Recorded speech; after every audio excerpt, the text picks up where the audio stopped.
Subscribe now for daily United Kingdom entertainment news.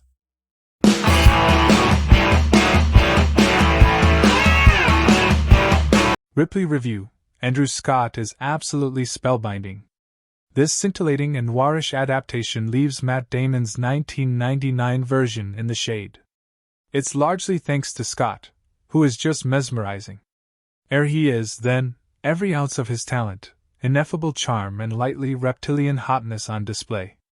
Andrew Scott steps up to play Patricia Highsmith's titular antihero in Netflix's 8-part adaptation of the talented Mr. Ripley, the first volume of a series of pulpy novels now known as the Ripleyad.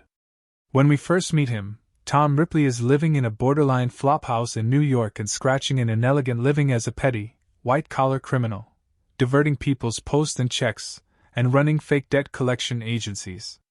But you can't keep a bad man, or a good fraudster, down for long. When Dickie Greenleaf's father offers him the job, the only one of Dickie's friends who will entertain the idea of heading out on an all-expenses-paid trip to Italy to try to persuade his son, played by Johnny Flynn, to give up his wastrel life in Europe and come home, he grabs the opportunity. By which I mean, runs with it clutched to his chest with both hands, as far as it will take him. Soon, Tom has inveigled his way into Dickie's life, gaining his trust and gently molding himself around his friend's personality and needs, while the Golden Boy's coolly appraising girlfriend, Marge, Dakota Fanning, watches with increasing suspicion from her increasingly sidelined position. Fans of the book and what has come to be seen, until, possibly, now, as the definitive screen version of it, Anthony Minghella's The Talented Mr. Ripley, released in 1999, starring Matt Damon as Tom, Jude Law as Dickie and Gwyneth Paltrow as Marge, will know the plot. But its fresh execution is quite something. Ripley is shot entirely in black and white, and the noir element is not soft-pedaled. Rainy nights abound. If there are puddles, we will see Ripley reflected in them.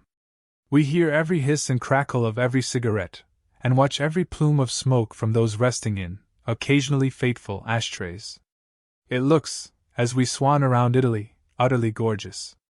It also moves incredibly slowly. For those who can lean in and appreciate the capture of a sensibility summarized in Graham Greene's description of Highsmith as a poet of apprehension, this will be one of the best things about it. The careful mapping of Tom's every move, whether in furtherance of his deceit or the covering up of his crimes, allows the tension to mount exquisitely. That's even before Inspector Ravini, Maurizio Lombardi, arrives to investigate the death of Freddie Miles, Elliot Sumner, at which point you may have to take a breather and nip for a walk round the block. Doubts and shadows gather in corners.